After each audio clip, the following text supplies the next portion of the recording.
Hello, everybody, and welcome back to Tavern Talks. I'm your wonderful barkeep and host for the evening, and tonight we have another special guest and adventure to be told.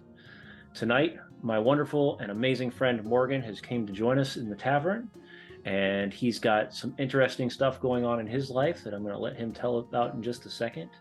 But of course, for all of you new folks coming in, make sure to realize that this is a two-part campaign setup. What it's going to be is the first setting is going to be the story. He's going to bring a character from his world into ours. And we're going to talk a little bit about that character and kind of banter back and forth once he walks through the threshold. Of course, if we make it past that moment, we're going to find out a lot more about what Morgan's doing over on his side. But without further ado, Morgan, take it away. Hey, everybody. How's it going? Thank you, James, so much for having me. Appreciate it. All you misfits out there. And you want me to just start it off? Sure. All right. So we're just coming off of the ship and to a port city of Frostbane Keep. Frostbane Keep, all right. Yes. And so the mountains are snow-capped. There's this chill coming from the valley past yonder, and this port little town is a main crossroads and has a lot of commerce that goes through there. And so all different races throughout the thoroughfares, but a little bit muddy as we get off the ship onto the dock, and you just see, I don't know, comings and goings of everybody, mainly like wood shacks, essentially. Okay. You see a little bit up on some stilts up the hill a little bit, the sea shanty, and you see to the right, like, I don't know, like a general marketplace and such of goods. So, all right. And in this area, where is our adventurer heading? Yes. So should I introduce the adventurer first? No, you won't tell anything about the actual character until after you walk through the threshold into the tavern. Oh, perfect. So we're just drifting as if the camera is kind of over top of your head and nobody can see the character yet. And you're just kind of moving us through your world until we get to the tavern. I love it. I love it. So currently he is looking for a tavern of sorts to get information. Coming off the ship, I won't say too much, but I guess guide me on what you would. It's just what he's doing. He's just what he's doing specifically. So the way, like I said, the way this works is you're going to walk through any precipice, so any doorway, and you will magically enter the tavern. So this doesn't have to be you finding a tavern. This is whatever your character would be doing at this moment, kind of as he's coming off the ship after a long voyage and where he'd be heading first. Okay. Yeah, he would definitely be heading to the tavern as he loves a good ale. But outside of that, he would be asking normal folk that look like they're from there, maybe a shop merchant. And I can get in character if you want, but asking a shop merchant, where the closest tavern is, and yeah. All right. So of course the shop merchant would respond, but because we are working in your world and not my own, where is this tavern that what tavern are we heading to? Yeah, so it would be, as I mentioned, I didn't want to start it off with that, but the sea shanty that was up on the hill a little bit. Okay. So as you travel up through the marketplace, up into this area where the sea shanty kind of sits, what kind of tavern is this normally? Is it a rough and tumble? Is it kind of a more quaint? Is it a very classy, like high ritzy? What are we looking at here? Like, what's going to be the outside look of this tavern? Yeah, so the outside look is like, it's all wood, basic wood, shingled top roof, some stained glass in the sides. You have like an outside wooden deck as you walk up to the oak wood door. A little more rough and tumble. Inside, I can describe the inside if you want, or not yet, but I see what you're saying.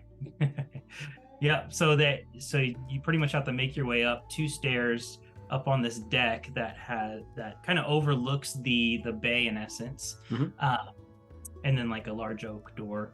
All right. So as you see, you can look through the stained windows and you can see all of kind of the silhouettes of the people that are sitting inside, and the flickering of the candlelight as it's kind of hitting against the stained windows.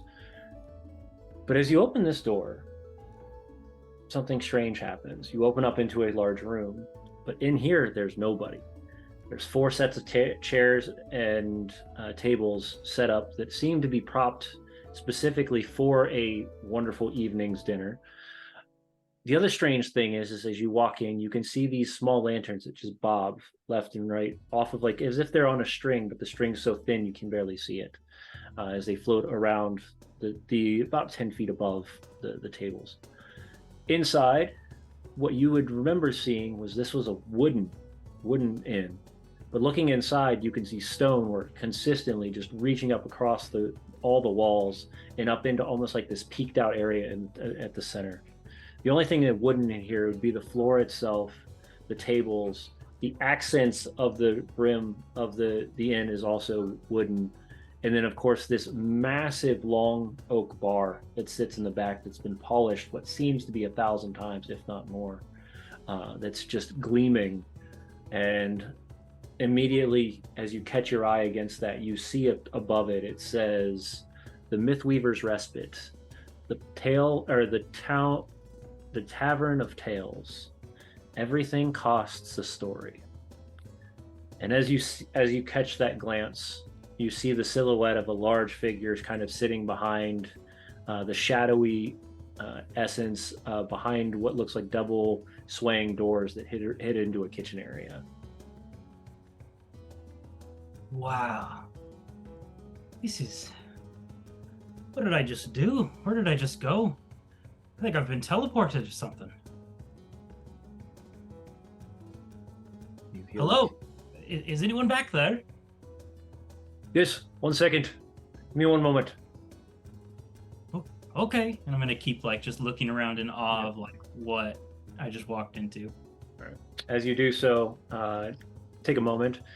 This very, very commonly dressed dwarven fellow walks out, and you can see that he stands a little taller than a normal dwarf, and he stands a little wider than a normal dwarf, but he has the same accents to him. He's got the large face, the bulbous nose, the long beard, and the heavy accent. And he looks over and he says, welcome to the Mythweaver's Respite, the Tavern of Tales.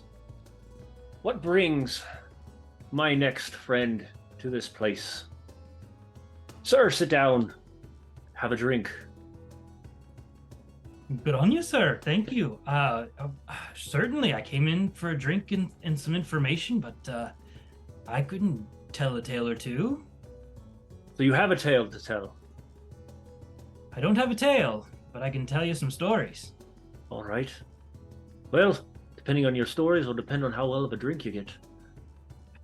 You get it. You get what I was saying there. The Dragonborn. They got the tails and the tail with the stuff. Oh, I get it. Right. I get where you're going with it. I'm sorry, I'm a little shorter than most people. I get right over my head.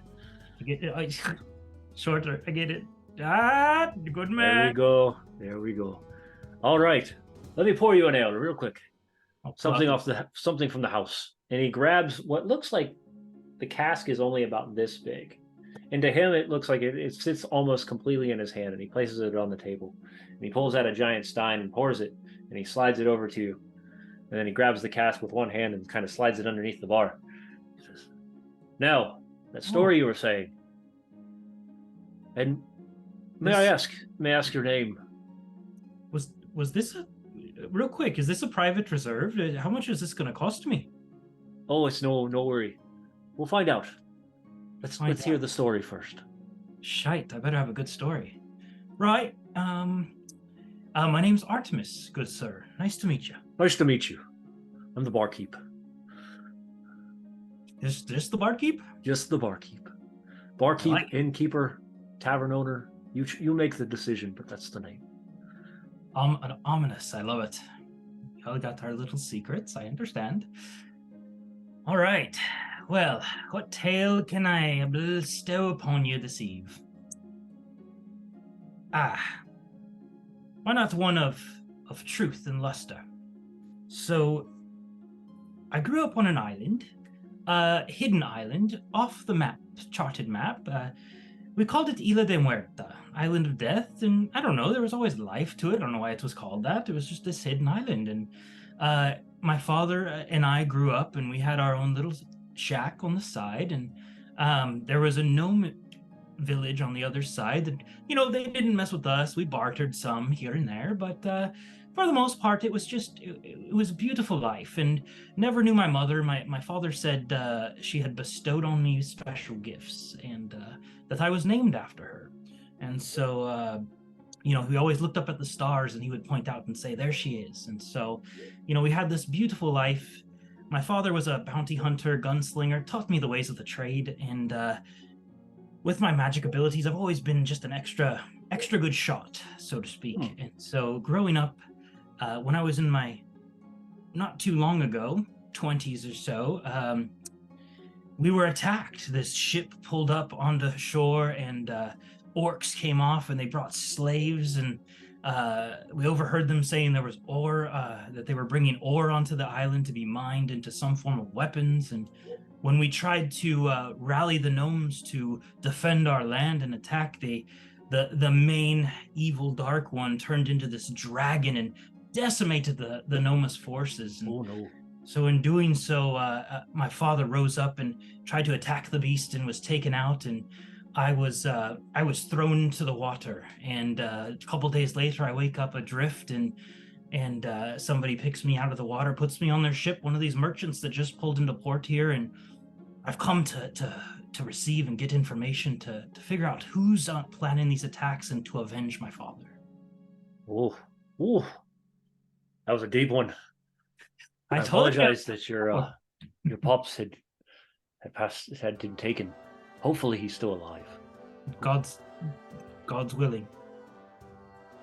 So these orcs, are they like a specific clan of your in your world, or is this something more of your like outsiders? Were you expecting this to happen, or is this something that just kind of came out of the blue?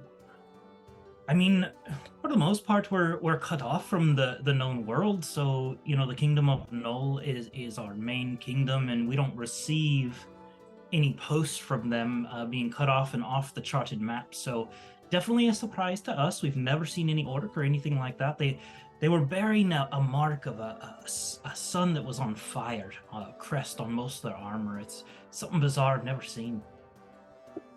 Sun with on fire. Interesting. One thing I've noticed with all of the adventurers that seem to find their way to this tavern is there's always a link, and it normally has to do with symbols. And I'll remember that one, because that one sounds interesting. Thank you, kind sir. Of course. Appreciate it. Hope you're enjoying the ale. It's a doozy. It's a bit. Good 200 years aged, perhaps? Perhaps. Maybe a little longer. Holy shite. Right. It's all right. It's no issue. So, my friend, you're looking for. I apologize. Where you've ended up, I will not know those answers. Hopefully, when you return, you'll be able to figure out what you're looking for. Yes, I pray so. It's all right. Keep an ear out, and I'll send post your way and let you know where I'm at. If you could let me know, be appreciated.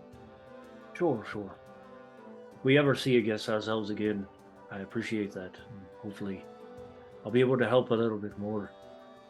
I have to ask though, you're a dragonborn.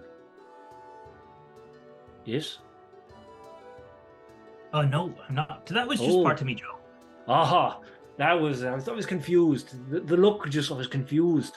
I've seen Dragonborn before from other worlds, and you looked much different. Yes. No. So what are you? And then I'll take my hood, which was probably confusing, like a little bit, kind of keeping the secret a little bit. And I reveal I have half elf ears, so short ears. So and a little bit tanner of skin, like faded from the sun with some wrinkles in there, Mhm. just like a little bit of weatheredness, with just like studded leather, clothes and armor with like the hood goes on to like a trench coat type thing. Oh, nice.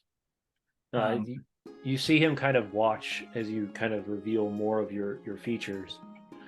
He very closely like focuses in on little aspects that he might see on either the leather armor or around your neck. Like, do you have anything that might give away any sort of connection to your world? yeah, he has a on his arm, which would be revealed, a tattoo Mm-hmm. that he doesn't know where it came from. It's like Oh, essentially an N, capital N, with like a arrow going one way up and down and an arrow going across the other way. kind of like a compass rose. Yeah, yeah, a little bit, a little bit. It shows Okay. an N, and yeah. Mhm. Hmm. So it seems you're fresh in the world of the adventurer. You could say that. Yes. Absolutely. I could do a little less adventuring, maybe a little more avenging my father. Definitely. What do you think you're going to do when you find this information out? You have a plan? Well, I mean, off the top of my head, just find out who it was, hunt them down, chop off their heads, shoot them through the eyes. But always could use some help. Something tells me you're a little wet behind the ears. How I am. Yes. You're a chokester. I like it. But I swear I don't believe that the orcs are going to enjoy it. You really think you're going to take an entire organization out by yourself? No, I think I'm gonna need to gather up some folk. Maybe along the way, find out who else they've pestered or they've nuisanced or destroyed someone's life or a village of some sort, and I don't foresee them staying hidden long this size of force and what they're planning on doing. Well, if anybody comes and I can connect their world to yours, I'll send them your way. Thank you, kind sir. Appreciate this. You want to come with me? Oh, no, I can't leave. Go for a good hunt. Oh, it'd be a great hunt. Probably more than they would expect. But it's all right. No, my time is here. My this is where I live. This is where I stay. I don't know what would happen if I left. It's been many years. Interesting. I mean, it's beautiful. I love it. Gorgeous. I mean, that thing's been polished 10,000 times, looks like. At least. You know, I like to keep a very clean ship. And this place is kind of more than a home to me. Like, it's part of me. And,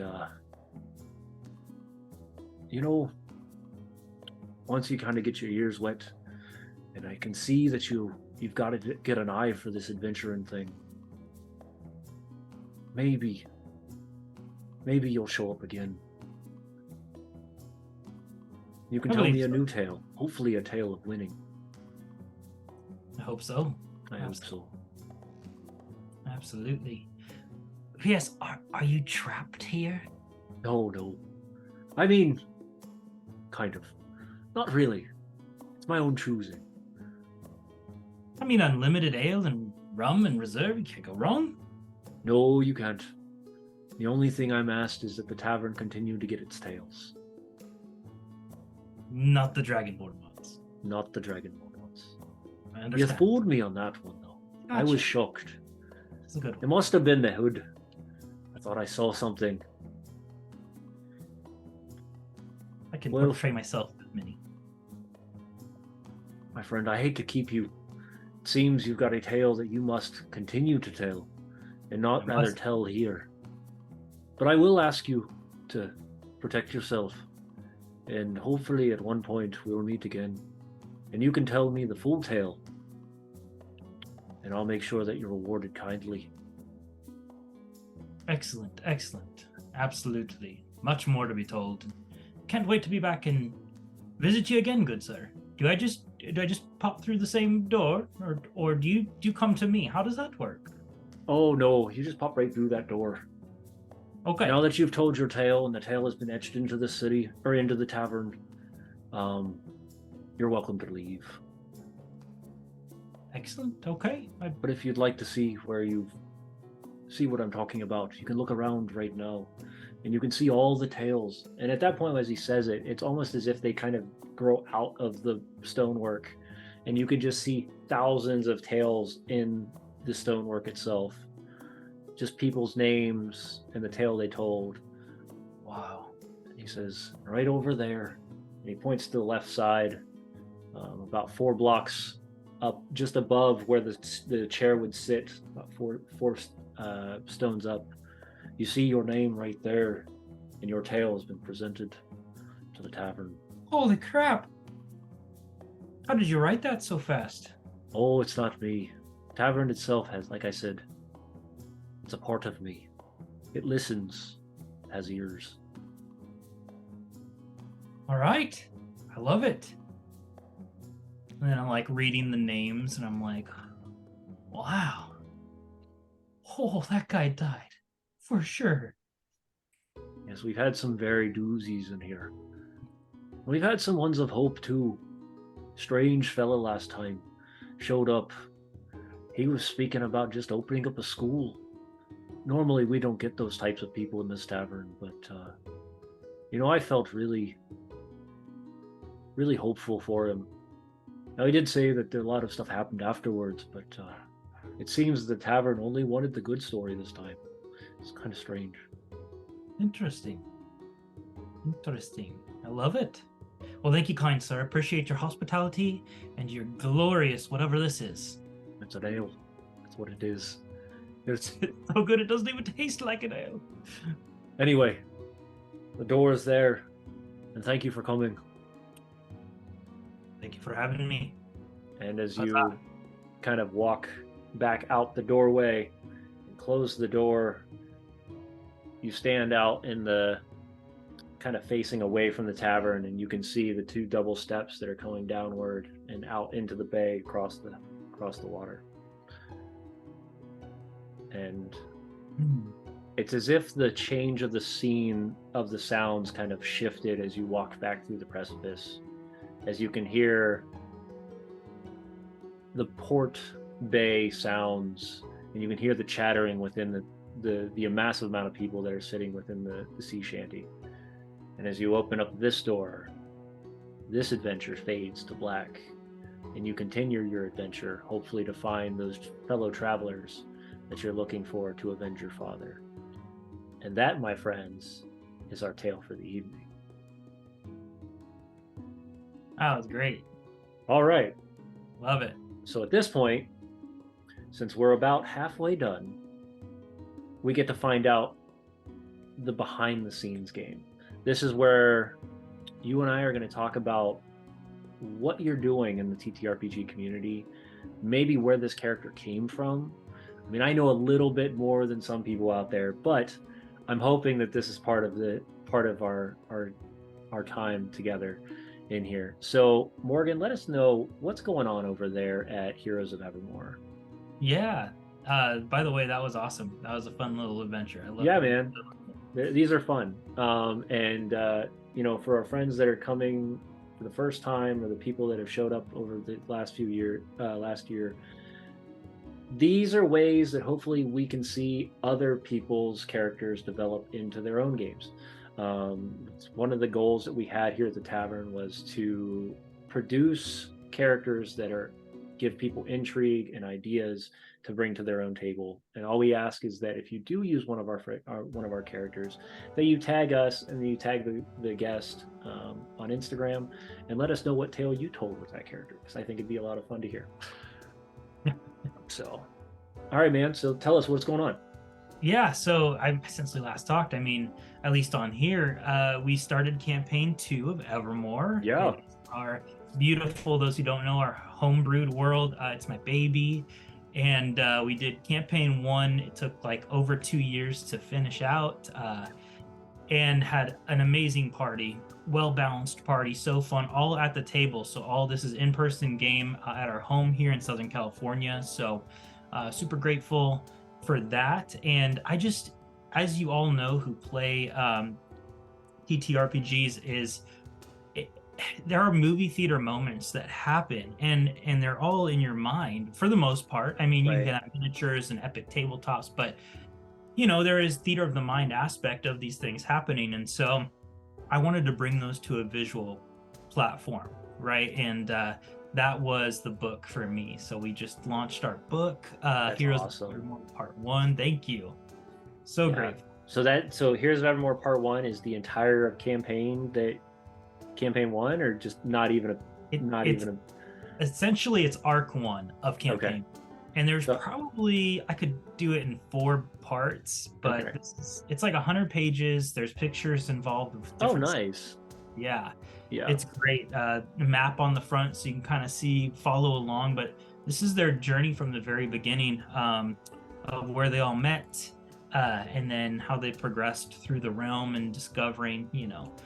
protagonists, antagonists, all that good stuff. That's So awesome. Yeah, no, that's got to be a lot of fun. And, bringing those, that was the first thing that I noticed is when we do these, normally only 6 people see them, right? It's the people that are at the table and everybody is done.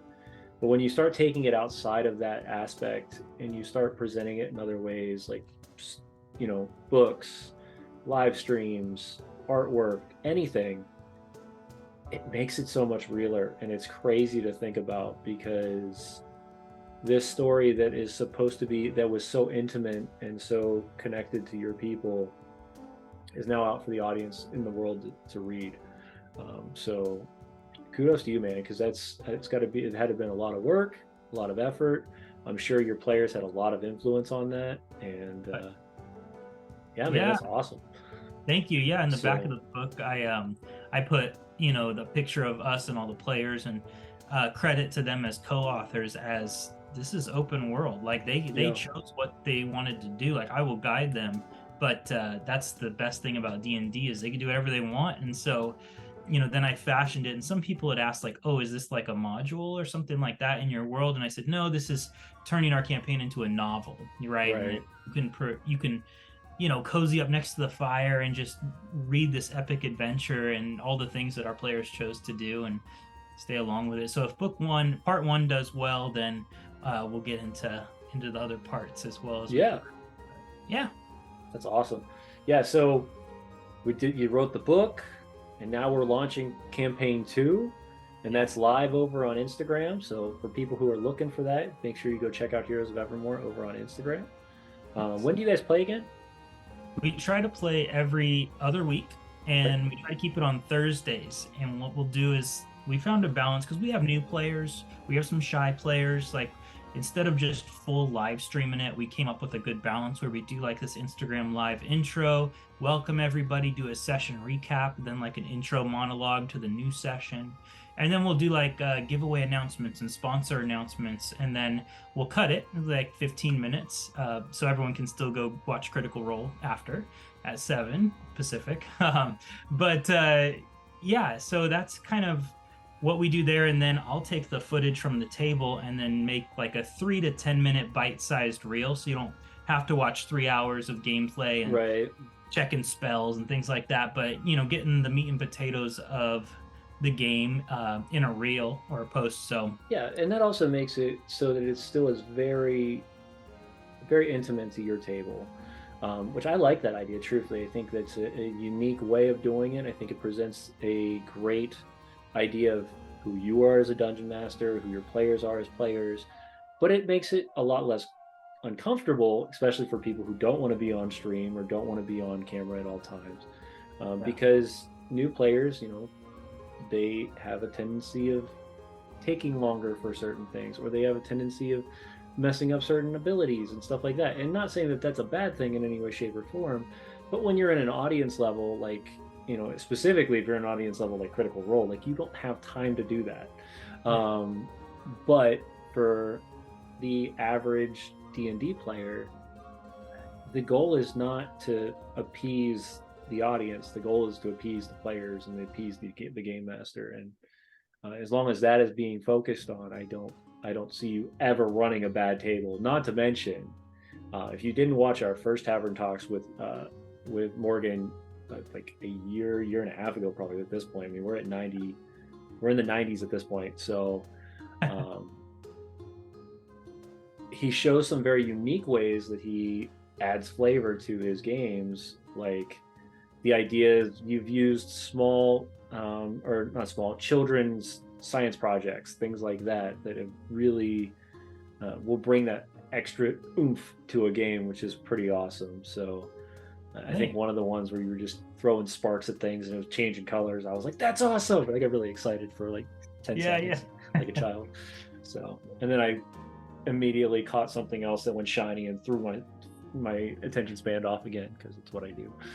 But no, that's one of the main things that I would say when people ask like what makes you different. I would say the player, because we're at the table, it's maybe easier than online, but I want to immerse the players like into the realm. Like I've got gameplay candles, like doing our candles for each encounter, like Elven Forest or Dwarven Mountain Hall, so they smell those smells at the table. And then like I'll Google, it's like kid science stuff. Like I'll Google, okay, how can I make fire shoot up? How can I change the color of fire? Like if somebody's casting a spell, and that's what you were saying. There's like magic flames. Powder, powder, and it changes colors like green or blue or red, and I'm like, wow, that's really cool. But no, those are really unique ways of doing it. And I think you're right. At the table, hitting as many senses as you can of the five senses is probably your best option to just immerse people together. Music's a great opportunity. Candles seem to be this new up and coming thing that, I love candles, but I never thought about using it for a D&D campaign. But at the same time, I'm also the same person who buys D&D based, oils for my beard and stuff. And every time I smell it, I'm like, I'm back at the tavern, because it's the one I have right now is my tavern brew. But no, these are great ideas. So you started this world a few years ago. Did you do a inward out or an outward in approach to building your world? How so? Okay, so the two ways that most people build worlds, and that's not everybody, and you could be a completely separate option completely, but normally people will build like where their characters are going to play and then slowly build outward as questions are asked and things like that. Or did you give them like, here's the world and here's the big stuff in the world, and then this is where you are in the world?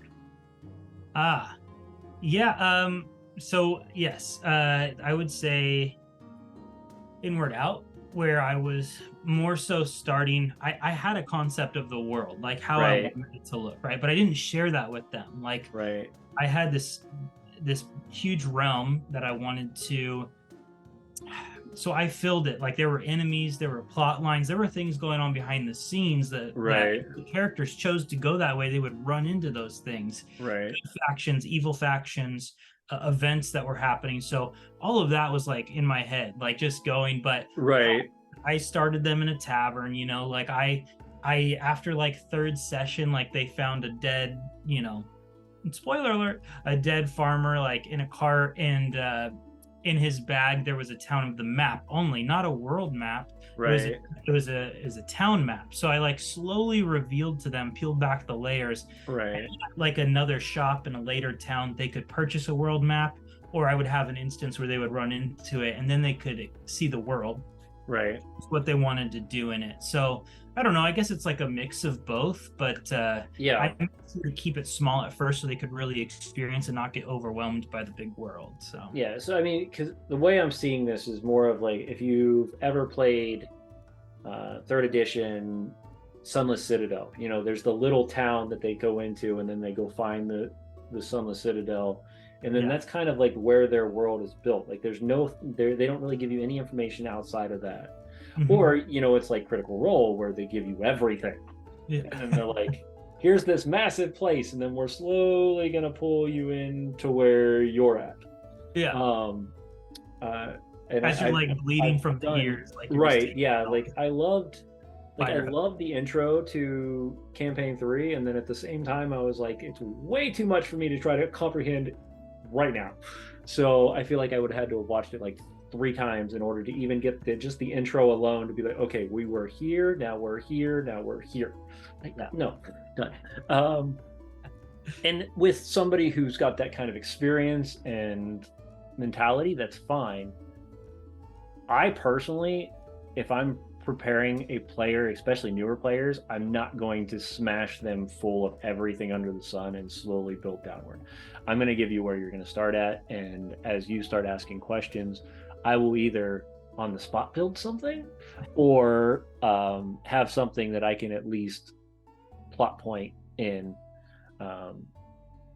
Yeah, because I like to reskin a lot of stuff. I mean, it's faster, it's more you know, if I built something really cool that I like and it didn't work because they didn't go that direction, well, that thing might end up somewhere else just with a new name and probably the same exact plot line.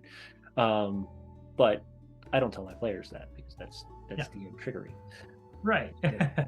And the beautiful thing about homebrew too is like you can play in it. Like after campaign 1, I like set up a Halloween 1-shot, which turned into an 8-shot that went into the new year. But it was like, I mean, that alone could be a book in itself, but it was, you can just do that in Evermore. And so now it's like an extension of the homebrewed story and the events that happened in the realm.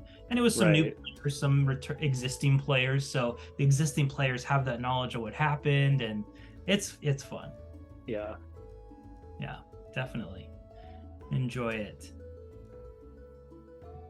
All right. Well, is there anything else going on in the world of Malcolm or in the world of Morgan? Always. So always. I mean, the book is available on Amazon, $12.99. I tried to make it as inexpensive as possible, but yeah, hopefully you have Prime, free shipping. Yeah.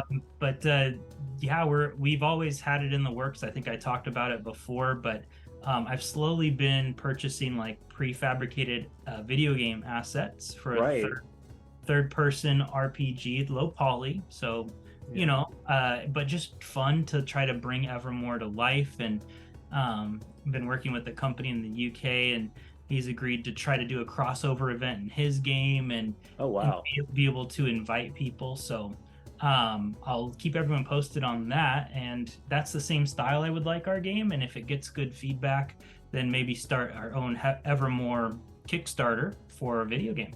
Nice. Yeah. Wow, so there's a lot going on. Oh yeah.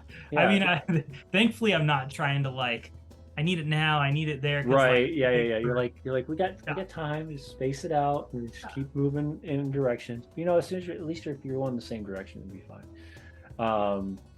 It's just another aspect of bringing Evermore to the visual realm in a way. And I grew up playing video games. I love video games. So to be able to play in my own world is like my dream, and that would be awesome.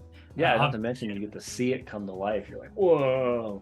Yeah. So I mean, that would be my thing too. Just be able to see it come to life under somebody else's interpretation. Just be like, this is how you saw my game, because I saw it completely different, and you beat me completely. Because I know game designers and I know like video game creators, and they have a different mindset completely. So even just being the game master, I'd be like, here's what I have, you go run with it, because your artistic ability far exceeds mine. So but yeah, and I think that's kind of funny, because I think that's sort of how Critical Role hit when they launched with Titmouse. Is they were like, hey, we had this idea, but we never knew it was going to be this. Yeah. Because when you get so many people and amazing when in their own creativity, that it could go somewhere, so many places. Yeah, what do they get? 8 million in their Kickstarter? It was stupid. It was so much.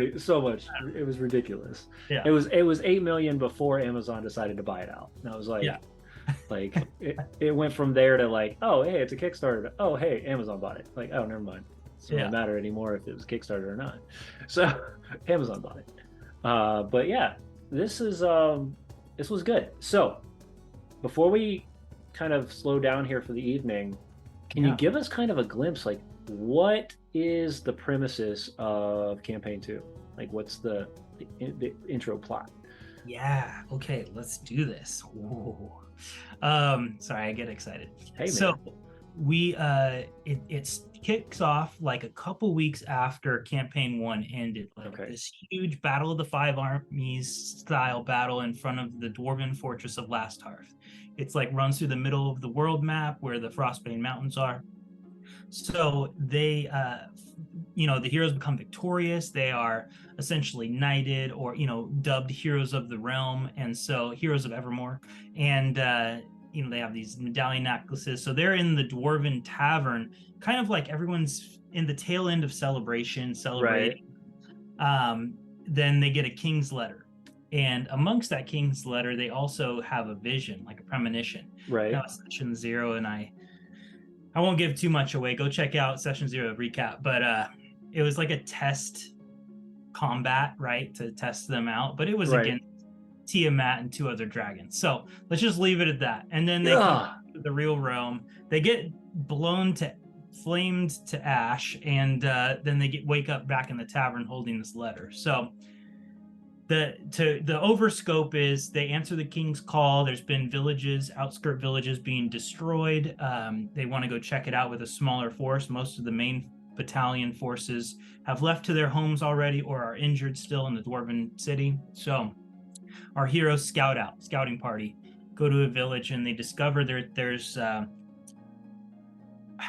one of our players interrogates an orc, and it says the machines of war have started turning. So that has to play into it. I won't give too much away, but after the enemy's defeat, there seems to be remnants of the enemy somewhere that are starting up another plot to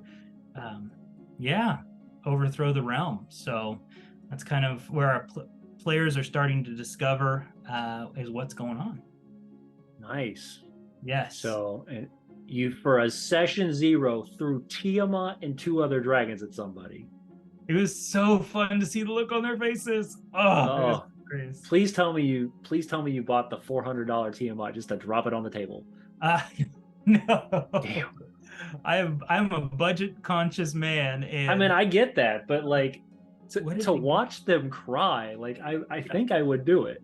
Like, I have one. I have one. That's what I dropped on them at the end of campaign 1. That was the Dark One's main goal, is to raise Tiamat from the underworld and from Avernus, and she had come up. So I had the print already. I think I got it off Lord of Print. But yeah, it's not the print that's like this big. It's like the print that's like this big. Yeah, it's like a medium. I got a medium. Oh, okay. Yeah, but it's not the gigantic. No, but it's still like, when I put 2 other dragons down first, like I kind of had a warm up, right? Like they feel a tremble in the air, and it was a dream sequence, but they had been shifted to like this outer space, things floating realm, this portal, and they're on like this concrete platform, and like there's big columns, and then one dragon sits, another dragon perches, and then another at the end, like a huge Tiamat comes down and pretty much decimates them. They engage in battle, and I wanted to warm up and to have them pee their pants a little bit. So. Yeah, no, that's definitely the way to do it. It definitely gives me the same feel that I got when I ran my first Horde of the Dragon Queen.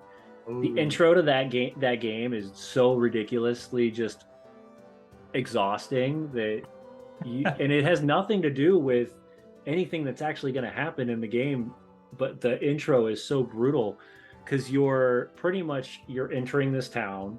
For whatever reason you're there, and the first thing you feel is you hear this heavy wing beat, and then at that point the ancient the adult blue dragon rips through the tavern that you're in, and the idea is that the cultists and the kobolds are ransacking the town at the same time.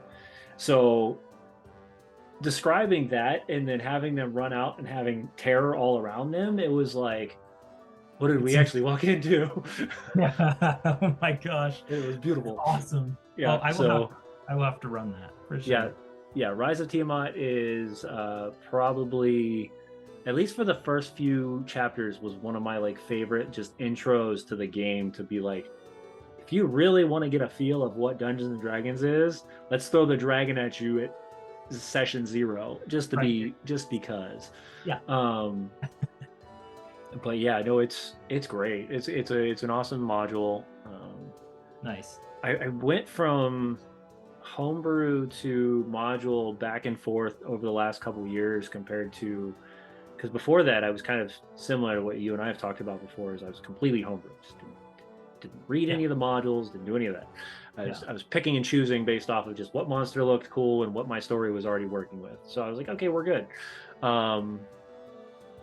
But I learned a lot by using modules as well. It's like, okay, these are ways to continue the story better, and these are how they weave stuff in. Not to mention some of the dungeons, like you're like, how did you come up with this dungeon? Like seriously, like yeah. But I digress on that. A lot of the dungeons I actually really like, and I use them now to this day as like modules to idea for it. It's like, oh look, this dungeon. But I still play dungeons kind of similar to how Critical Role does it, where I'm not going to make you go through 26 different rooms. Yeah. I'm going to make you go through the 5 rooms that actually make sense, and then otherwise we're just going to cinematically move through rooms. Otherwise, you're just sitting in a dungeon crawl. But it's still a lot of fun. Not going to lie, it's still a lot of fun. I love it. I was just talking with Nick from Raised on D&D, and he had asked me if I had thought about turning it ever more into actual modules, and I was like, no, I mean, it's been in the back of my mind, but I just don't have the time for it. Right. If you know of anybody who creates modules, like already has a template or something like that, I would totally be intrigued. So I have a friend who is currently who is currently unemployed because he had lost his job as his outside job. But that is his side project. He is an all-time writer for modules. He's written over 100 modules on his Patreon, and he might be a good opportunity. His name is Benjamin Palmer. He's been on our show before. He runs Adventures Await is the Patreon that he runs. Awesome. And he's a TTRPG creator out of Texas, so he's also a nice. US based. Yeah. So, but yeah, no, Ben is great. Ben played with us on our Lord of the Rings campaign. Cool. He's been in the Tavern before. He's done, I think, 1 or 2 of the one-shots that we've ran before over the last 2.5 years. Okay. And it'd be a great opportunity for you and a nice little collaboration. But, nice. Yeah, set us up for sure. Yeah, definitely. One of the things I love about this place, the Tavern is awesome because I get to meet amazing people and hopefully connect them to friends, because that's really what this is all about, is the community. So, love it. Before we end, how can they find you? What's the best ways to get a hold of you? Yeah, it's pretty easy. I kept it simple for the sake of my own sanity, but Instagram only. So it seems like we've got the best following on there. I know TikTok has some great stuff, but Instagram, heroes _ Evermore. And yeah. And they can find you on Amazon at Heroes of Evermore as well, correct? That's right. Just awesome. Available anywhere in the world on Amazon, Amazon.uk, Amazon.com, and type in Heroes of Evermore. Part 1 should get you pulled up. Exactly where you need to be. Yeah. All right. Thanks once again, Morgan, for coming. For Heroes of Evermore to be a book, it's amazing. Your adventure was great.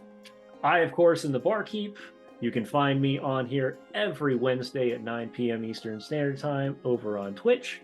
You can also find all of our shows, both on Tavern Talks and any of our adventures that we've ran before and video games that we've been running lately, over on our YouTube channel, which is Tabletop Misfits. Until then, I hope everybody has a wonderful day. The bar is closed, and have a good night.